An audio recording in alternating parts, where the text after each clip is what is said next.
Welcome back to another episode of the Relationship Boosters podcast. And today we have the amazing couple, April and Khari, that we're going to talk to, and they're going to share some details about their relationship with us. So we'll go ahead and let them introduce themselves. Okay, I'll start it off, that's okay. I'm Khari. I am 44 years old, loving husband, proud black business owner, proud father of 4 boys, and I'm just huge on, black love, black marriage. And April and I, we didn't like the toxicity that just seems to be going on, throughout social media and just society in general when it comes to like black love and black relationships. So through our own personal experiences, we just, started speaking about it I would say about 5-6 years ago through her social media page. So, nice. Yes. Thank you. And I'm April Frazier, proud mother of 4 boys, loving wife to my husband. Business owner as well. We started our businesses back in 2006. So we've been entrepreneurs for a long time. And just like my husband said, we just love black love.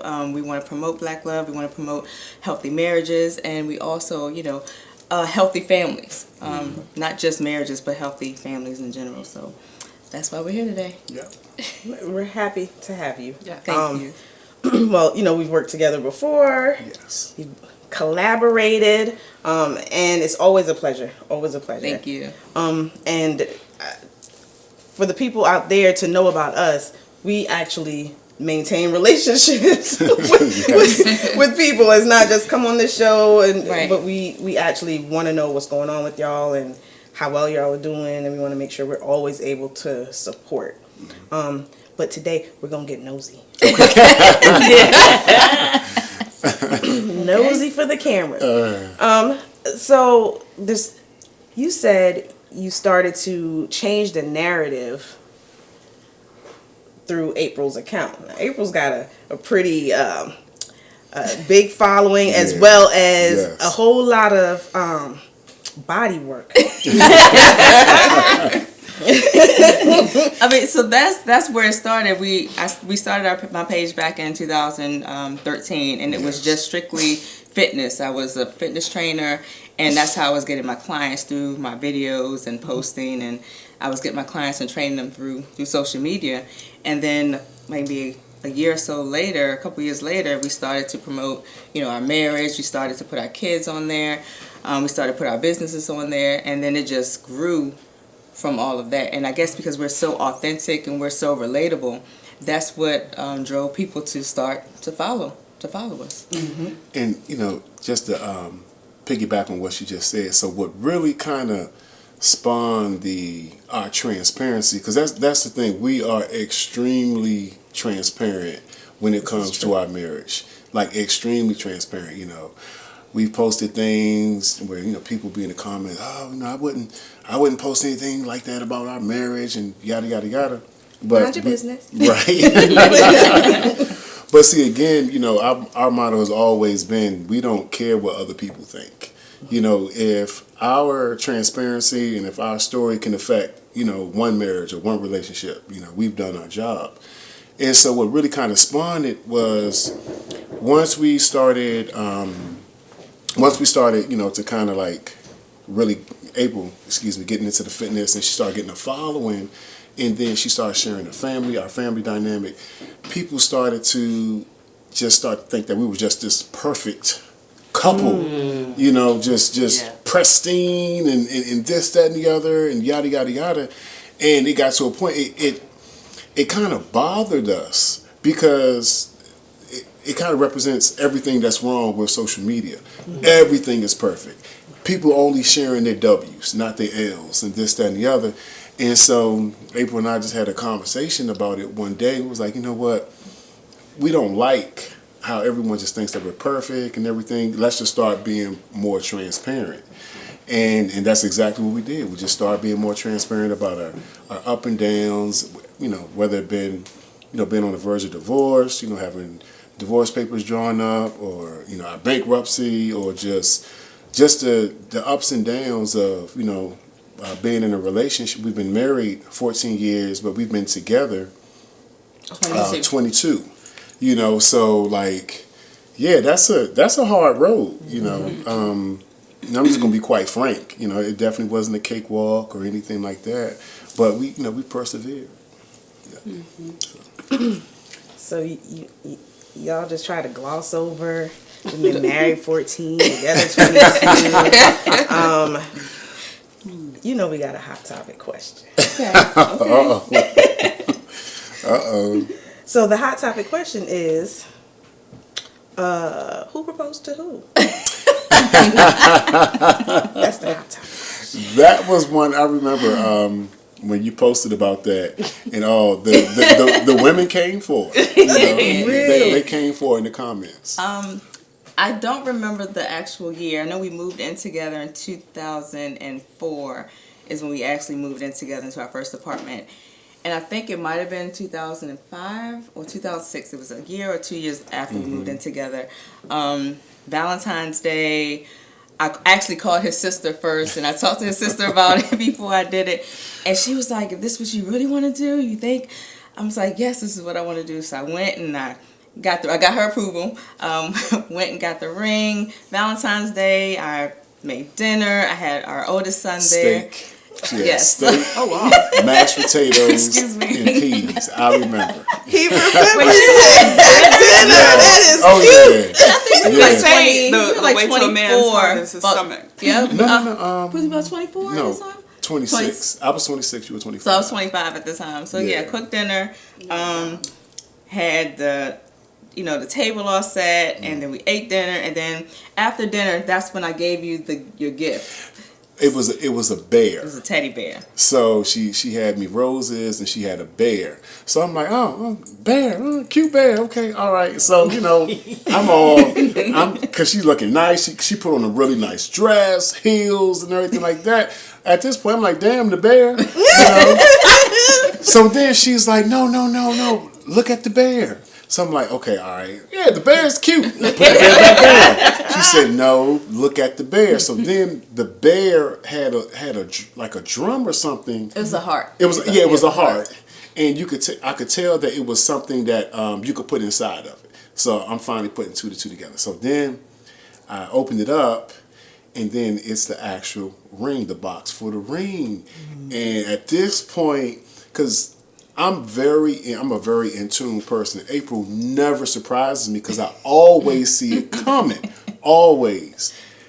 She had me shook because I was just so shocked, so surprised, and I'm like, I was stuck because I'm like, this is the wedding. This is the wedding box.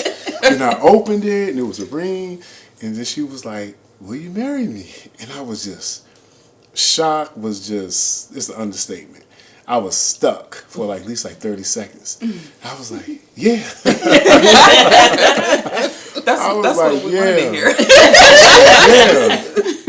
And again, because this is all about transparency. So even then when April proposed to me, like she and we had a ton to work on. And in the back of my mind, I knew that. And so, it would be disingenuous of me just be like, oh yeah, I knew right then and there. Like, nah, I didn't. We still had a lot of work to do and everything like that. But even with that being said, I knew she was the one I wanted to spend the rest of my life with. But I just wanted to figure out how can we, get through the rest of these hurdles we still have to get through. And, fast forward, here we are now, still standing. So, yeah. So, yeah. I want to ask, what prompted you to do that? What was the thought that was like, that would be a good idea, or that would be something? I really don't even know. I just know that at the time, 24, 25, I just knew that he was the person that I wanted to be with, and it just felt right. So I don't even know exactly what prompted me to do it. I just was like, this is who I want to be with. I don't want to be with anybody else, and it's like, go for it. And it worked. Sounds like there was mutual feeling about that too. Because for real, truth be told, I didn't need a walk down the aisle or this, that, and the other to justify what it was that we're doing. We were living together. We were pulling our resources together. We had joint bank accounts and everything like that. We had our oldest son. So as far as from my vantage point, we were already married. I wasn't out here running the streets. We had just started our home improvement business at the time, and I was locked in or what have you. So I think she proposed. I was 26. I mean, really, by the time I would say 24, all the, the running the streets and the trying to talk to this woman, this girl and that girl, this, that, and the other, yada, yada, yada. Because we were 22 and 21. And so, I didn't know right then and there, that we would be getting married or whatever. So I was, let's just say weighing my options. So, But that is pretty young, though. Yeah, I'm glad you said that. This part of the conversation got me sweating. But people don't get married, at least in our community, until much later. Yeah. For different various mid-30s, reasons. I think, in is their the average. 30s, yeah. Yes. So that was you were already young. Yeah. But Defying all the status quos already. right. But again, just as a man, I reached a point where, our walk, was we were basically married. We were committed to one another, whether it be just from a relationship standpoint, financial standpoint, parenting standpoint. So it was why not? There was no desire on her end or mine to, see what's out here and everything like that. It's let's do it, So, yeah. Makes sense. So now I know y'all have a couple of businesses. So how do you balance or make time for your relationship with a business and Your whole face. kids? I'll start on this one. Well, to be honest, it's hard because we get up so early, and it's sometimes we try to have date nights. We try to have days where we go out and it just be us two. But it's times we get up at 3:30 in the morning. We don't get home until maybe 7, 8 at night, and we still have the kids. Well, on him, he gets home a little bit later than me. But by the time I get home, got kids and kids in boxing, got to cook dinner. And then by the time he gets home, I'm extremely exhausted, and he's exhausted as well. So it's he'll eat and go upstairs and go right to bed. So it's hard to balance the work schedule and our actual marriage. It's sometimes where, if we can be totally transparent and honest and open, we are not intimate for 2 weeks. And that's because of the time that we spend outside of the home. And by the time we get back in, it's just we're too tired. It is, yeah, just too tired. Because I'll get in and eat and lay on the couch, and lo and behold, it's 2 o'clock in the morning, and I go upstairs or whatever. There is no balance, to be totally honest with you. But we do make the time. April is very introverted. I'm extroverted, so I'm a social butterfly. So I'll tell her, oh, such and such is coming up. Let's go or what have you. Because I never ran the streets, but I've always been to be on the scene. And so when opportunity presents itself, I always tell April, let's go do this, let's go do that, da da da da. And So you plan the dates for real? Still to this day? I would say for the most part, because Yeah, for the most part. He'll tell me. Because again, April's just as happy and content in the house and staying home. With the nice cuddly socks on. Yes. My onesie. Yes. Now, luckily, she got the sexy onesie. We're not doing the grandma flower onesie. We're not doing house coats. Not a house coat. I wasn't even thinking of house coat. Yeah, I remember days my grandmother rocking it. But so she's just as happy and content as being in the house. Whereas with me, I'm nah, let's hit a park, or let's go to, Oyster Bar, or let's, go down National Harbor, da-da-da-da. And not that it's often, but when we do have the time, that's what I want to do. So we more or less just kind of make the time or what have you. So, and people got to understand marriage has seasons. So like this February, it will be 15 years for us. So like, of course, the first 5 years or so, 5 to 8 years, we prioritize sex and this, that, and the other. But as you get more and more into your marriage years, and you kind of focus on like we're more so focused on our businesses and growing them and this, that, and the other, or what have you. So, the sex at times can get put on the back burner or whatever, but we circle back and everything. I can read her and I can understand when she needs tightening up. And then sexual frustration. She getting a little too snappy. She yelling at the boys for stupid stuff, and I'm like, okay, all right, let me make some time. And she'll do the same, of course. But just people have to understand, and I'm talking long haul marriage game and everything. When you're talking 10, 15, 20 years, those couples, they definitely have some stories and suggestions and ways to maneuver, all those things. Because in my opinion, you kind of, in marriage, you can hit a 5-year wall, a 10-year wall, a 15-year wall, even a 20-year wall. Not that, we're at 20 yet. And when you hit that wall, you just got to figure it out. Because you're not always going to be, you're not always going to be in love. Because we go through our moments where, like, I'm just not feeling April. Like for real. I'm talking about we in bed, sleeping, and, she'll roll over. Nah, She didn't got Is that usually after like an argument, or is? Yeah, yes, it'll be after argument or what have you. Yeah. But normally it is, after argument, you hit those rough patches. And another thing, and this doesn't get discussed enough in my opinion as well, is when you're married a really long time, you literally have those years. You'll have a year where you just gotta just chop it up. Like, you know what, this whole year was some trash. This year, come on, let's just do better. And people they're not transparent enough, to admit that.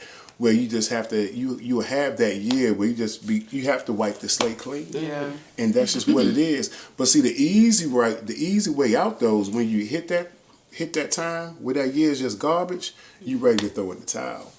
I was gonna say, like, that's some good advice, especially for some of the men.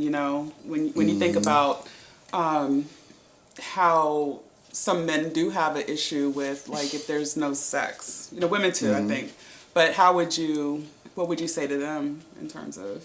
So the thing is,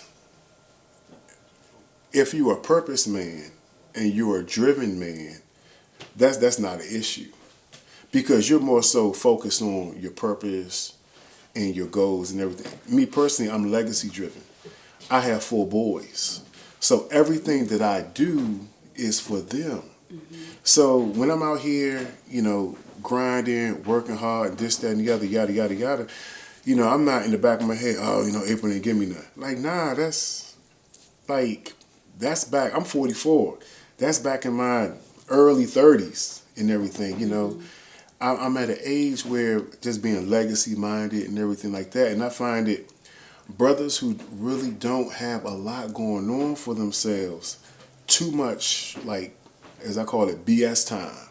So when you got a whole bunch of BS time on your hand, that's when you find time to step outside your marriage or your relationship, and you entertaining Keisha, Wanda, and all the rest of them. I call it my grandmother used to say this all the time, the idle mind is a devil's workshop. I mean, it may sound cliche, but it's the truth. When you really think it is definitely the truth. So I have a small circle of brothers, and they're married as well, and none of us have that issue because we're extremely goal oriented, driven, and everything like that, or what have you. So we don't even have the time, or we're not even on that type of mentality, or what have you, to be You have a whole entertaining village. You foolishness. created a village for yourself as a man, but also for other men that appreciate and respect marriage and their relationship. Oh, that's vital. That's vital, because if you're, and it goes both ways, and in April you can speak on this as far as like married women kind of like hanging out with an influx of single women, but I find it where as far as brothers, if you're married and you hanging out, with kind of like you have a whole bunch of brothers that are single, because I'm a man and I've been there. You get the stories, So when men get together, they sharing the stories and what went down and this, that, and the other. So they got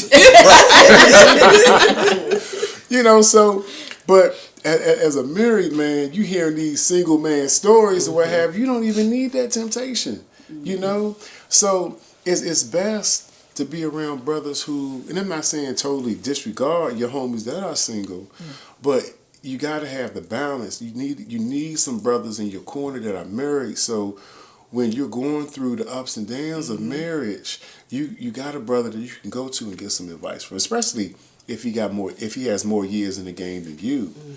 So that's extremely important.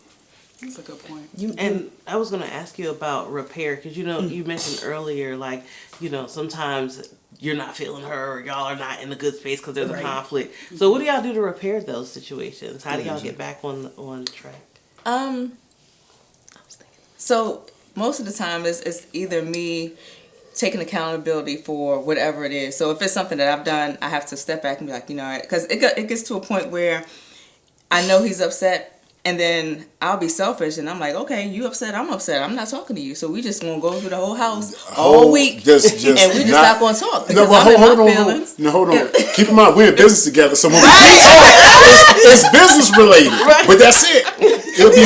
It'll be about business or the boys. That's it. If it's not about that, I don't get no phone call. She don't get a phone call or anything like that or what have you. And that's say if we like beefing on a Friday, it's payroll. So if we beefing and not speaking on a Friday, I'll call her like, look, we need X amount of dollars for payroll. Click, and I'll hang up. That's it. I mean, that's if it's not business related, or are you taking the boys to box, or I got to take the box, and that's the extent of the conversation. So she's right.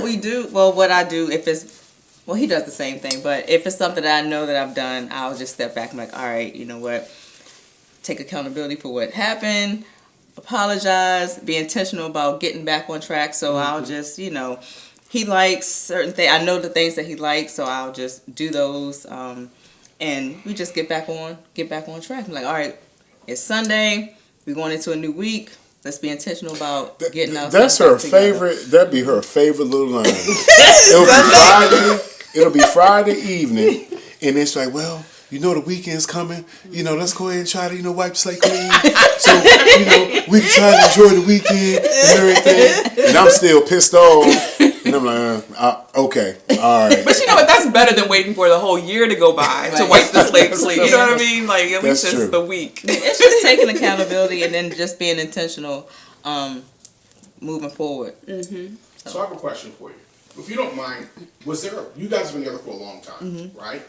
When did you come to that aha moment, right? That, I need to, there's a maturity that comes in that, right? Right, absolutely. So when did that happen for you? I would say, I would For say, her. Yeah. And, I like the way you put that, because it definitely, being two totally different individuals, it definitely took time for the both of us. Go ahead. So the aha moment when I actually matured into the accountability. Because that's not something that happens overnight, right? No, it doesn't. So I would say probably, I'm 43, maybe at probably about 35-ish. and it's still a gradual transition now also, because I'm not like fully there, but I would say about around 35, because I just know. But year six in the marriage. So it just got to a point where, you know what, I was like, I know what I did, I apologize, and I try not to get as mad as I used to when he doesn't talk to me. I hate when he doesn't talk to me. So it's like I always end up just reverting back to, you know what, you're not going to talk? I'm not going to talk. So in the back of my mind, it's like, I'm not going to do that. So I have to be like, even though he's not talking to me, I have to be intentional about still talking to him and just seeing what his needs are and working on those needs and just getting back to where we were when it happened. Mm-hmm. And she's definitely improving a great deal, because what she would do is, with April being so introverted, when we beef, she would go into serious shell. And then it would be my responsibility for us to get out of the bad space, because she would just refuse to talk. She would refuse to open up and everything like that. And so it would be on me, because with me being extroverted, I'm a communicator and everything like that, or what have you. If I didn't put the onus on myself to get us out of the bad spot we were in, we would just be in there days at a time, weeks at a time, sometimes months at a time. And this is like within the first, I would say, 4 to 5 years of our marriage or what have you. So, but, now she does, I would definitely give her that, and it doesn't even take as long, it'll be a situation where she may have been out of pocket, and she'll call up like, you know what, I just want to apologize, and we go on from there. So I definitely, gotta give her that. She's like improved immensely when it comes to that. And also, just a quick segue, and I think a lot of that not only has to do with personality, it also has to do with what type of relationship you observed coming up, as a kid ask you where and you everything learned, like that. where you learned that, or Right. how did you? What helped you to get to that point? Right. And so and this is just from my perspective, I'm not going to speak for April. One of the biggest problems the first 5 years of our marriage was the sheer fact that I pretty much was ready to be, once we got married, I was ready to be a husband. I knew what it was to be a husband. My parents had that old school black love, married 40 years and this, that, and the other. Mm-hmm. So I saw my father, and don't get me wrong, my parents' marriage was far from perfect. But I will give my dad this. He provided me and my siblings the template of how a husband is supposed to, provide, work hard, be head of the household, take care of their wife. I grew up. My dad cooked for my mom more so than my mom cooked for my dad, and my mom could burn. Both my parents were Kentucky and North Carolina, so but it's a stereotype, but right. Oh yeah. But that Southern love, and so he always cooked for her. He would grab her and they'll dance in the middle of the kitchen to Marvin Gaye and this, that, and the other. And so I grew up seeing this, flowers, get my mom jewelry and stuff like that. So seeing this from the time I can remember, to me, it's the norm. That's just what a man's supposed to do. Right. But in retrospect, April didn't come up in a 2-parent household. Mm-hmm. So once we got married, it was just certain things that I wasn't seeing, and I would actually hold that against her. Mm-hmm. How come I'm not getting this? How come I'm not getting that? And da-da-da. I got this North Carolina Southern mother, right. Who was, married to my father, and I'm seeing, mm-hmm. I grew up seeing, their marriage, mm-hmm. and I'm comparing her and how she treats mm-hmm. me based on what I saw, which was a huge mistake. Mm-hmm. And so that is something that I had to work on myself and just allow her to grow, in that role. Right. But that took me, years and everything to do. I think my husband is the same way. Like, he just had to accept that there's just some cooking stuff I'm just not going to do. So I was gonna say, so you observed and experienced something in your own family, Right. but really it came back to you learning her, Correct. right? So that you would not necessarily make those comparisons. Correct. As harsh in a harsh way. And accepting, her flaws or what have you. And I think that's very difficult, especially once you start in your marriage truly accepting your spouse's flaws. You say, oh yeah, I'm gonna love you as you are, and da da da. But once y'all are really in the thick of that marriage or what have you, it's like, oh, this marriage is a little harder than what I thought. She'll be listening. but yeah. It seems like y'all have a really good friendship. Yeah. I mean, Did you say? yeah. Because, all right, so April and I met in the club. And so, Here we go. That's- Remember the song? but check this out. So look, Oh goodness. Okay. we are showing our age now. So I didn't have a cell phone. I had pen and paper. I had pen and paper. It was at what, DC Live? DC Live. We was at DC Live. I remember DC I was with my man, and I saw her, and she was with her cousin, and it was kind of dark. Back in them days, the clubs they kept them dark. So I didn't really see what she looked like. I saw the shape was decent. I saw the shape was decent. And Silhouette. And of course, that's back when. Not like now. I don't know what these young people be doing in clubs, but back then when you was in the club, you danced. Yes. So you actually danced, and so we dancing and everything. Okay, sis got a little rhythm. Okay, and so I'm like, my name's Khari, and I wrote my number down and gave it to her, and then she gave me her number, and that's how we met. Now, that was her daggone work number. She didn't give me her cell number, but I'm gonna digress on that. Didn't even remember who I was when I called her, but I digress.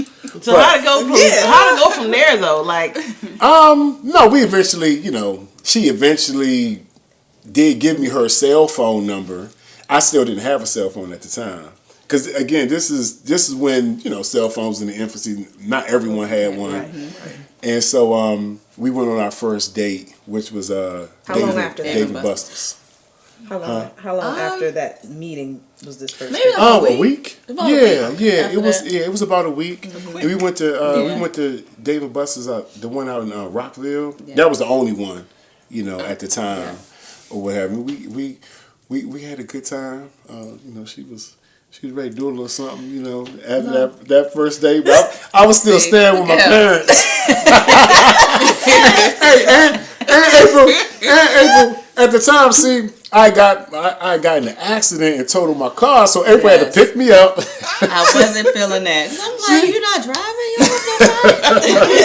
So I got to pick you up? But no, she didn't believe me when I told her. I mean, because if you really think about it, how convenient. Oh yeah, I told her my car last week. You had to come pick me up, Hell of a convenient, right? But yeah, she came and picked me up, and then by the time we had a real good time, she dropped me off. We kissed and stuff like that. But I was like, nah, my parents in the house. Your parents were gonna beat your butt. So Well, saying a black all that to household. say, That's not going down. right? Yeah, right. Tried it. But we've always, I can always say that we've always would have fun. When we even to this day, when we go out, if music is being played, we'll be the only ones in there dancing or what have you. But we've always made a point to have fun, enjoy one another, and make that time. I do love, like, when I've looked at your page and seen you all have your date nights and you're out dancing and just enjoying life, not worried about what everybody else is doing around you. Right. It looks like you're really into each other. Yes. That's what date night is all about. Like, you don't Fun. You don't take the bills and all that stuff with you on date night, right? You At enjoy least each other. At least you try not to. You try not to, right? What it sounds like you opened up, like, a question for me is, what would you say are the top 3 things that really help y'all to sustain? Because you mentioned ups, you mentioned downs, you mentioned not talking for lengths of time. What is I would say just recognizing the end goal. Like, I know he is who I want to be with and who I'm going to continue to be with. And just recognizing that I'm not going anywhere, that's how we get through everything. It's not, it's a hard time. So I'm about to, commitment. I'm about to just leave because I know what the end goal is. We want our boys to continue to stay in a 2-parent household. So our focus is on them and them showing them what they need to do as they get older and they, start to look for a wife. So I wouldn't even say it's 3 things. It's just recognizing the end goal for me. I mean, I would definitely. I'm real huge on providing our boys the traditional black family dynamic, and I think that's extremely important because just the way, unfortunately, I mean, this is my opinion. This is just my opinion, and to be 100% transparent. I really don't like how it seems within the black community we've embraced this whole the baby mama, baby daddy, type of narrative and way of life and this, that, and the other or what have you. I don't want that for them. And the best thing, in my opinion that I can give them is the proper example. So when they actually are older and they're out here dating and this, that, and the other, they're practicing sexual discipline. Because, they don't want just a baby mama. They want a wife.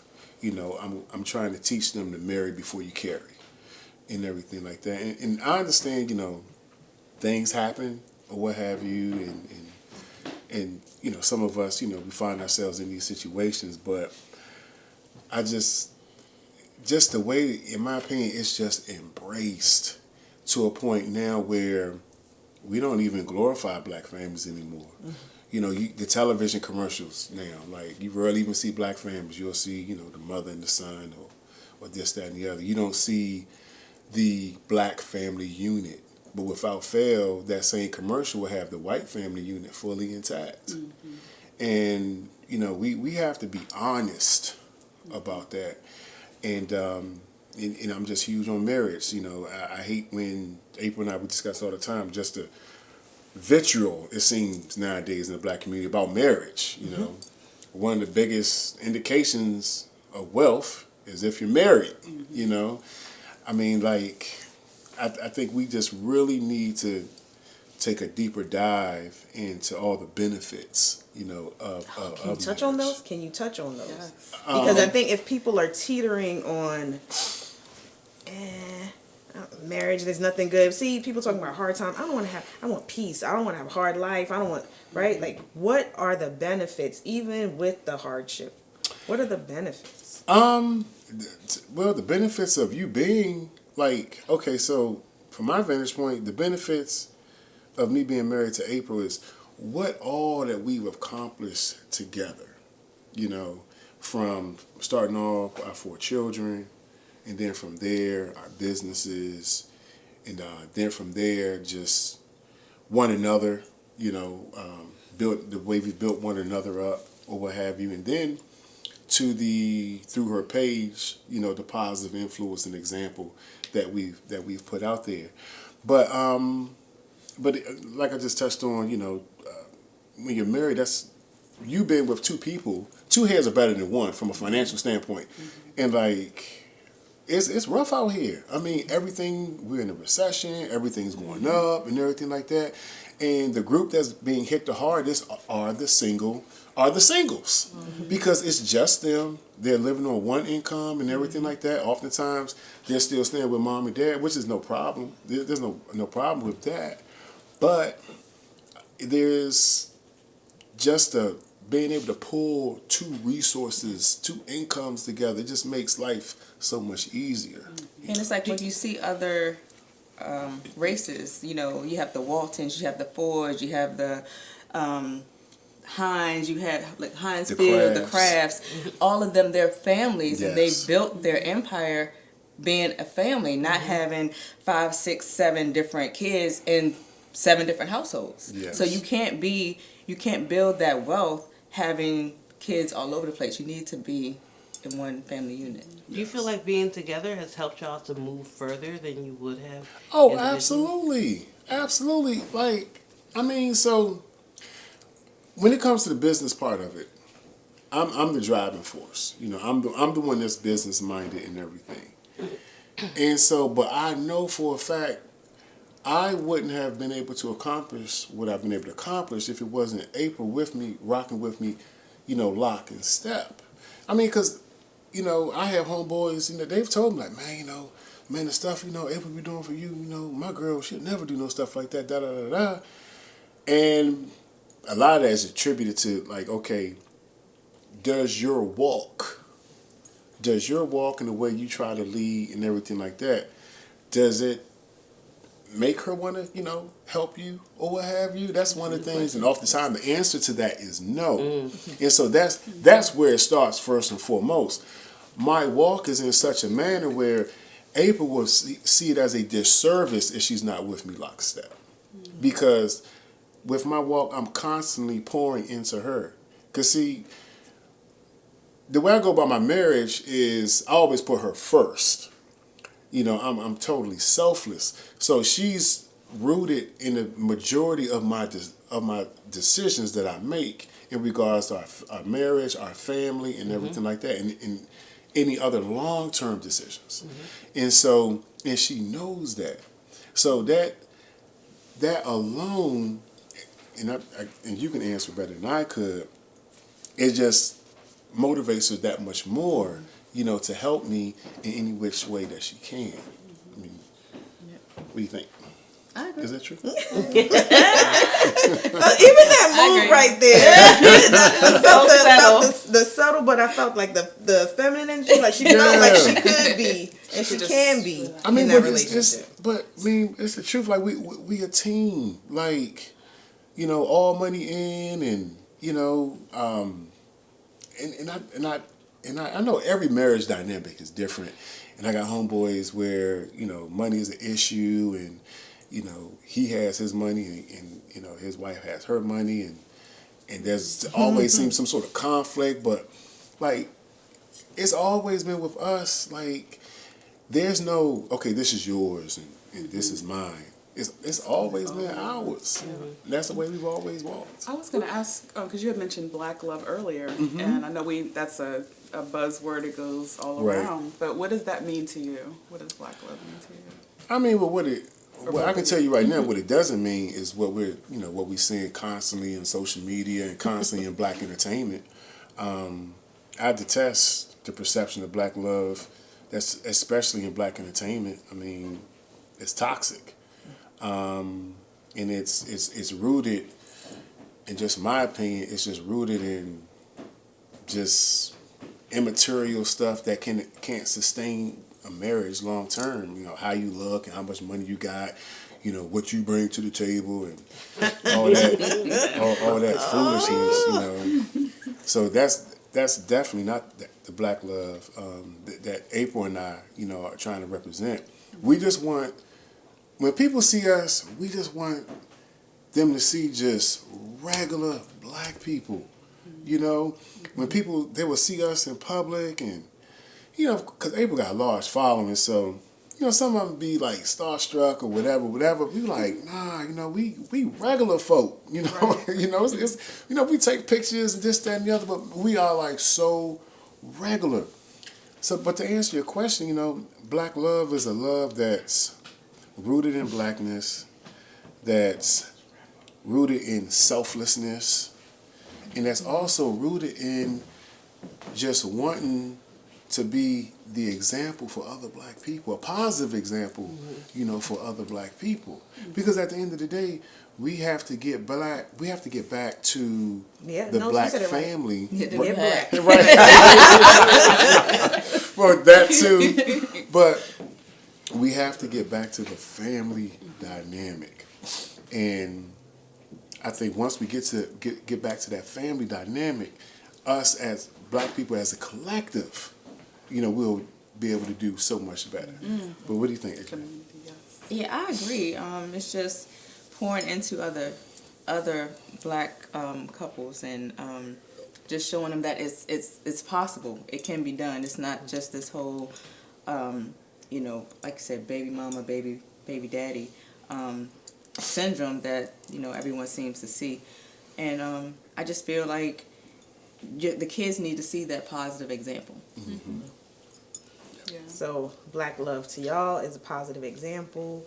It sounds like positive example is part of your theme. Legacy, commitment, community, right? And just being the change that we want to see. Nice. You can complain all you want, but the change starts with you. So he was like, don't talk about it, be about it. Right. Oh, absolutely. So Absolutely. This was really, really good. And of course, as usual, just having y'all and getting to know more about y'all and getting to let them know a little bit more about y'all. So, thank you so much. You're most welcome. Thank you. Thank you all. Thank you so We're truly much. humbled, to be here. Yes, thank you. So what we're gonna do is we're gonna cut.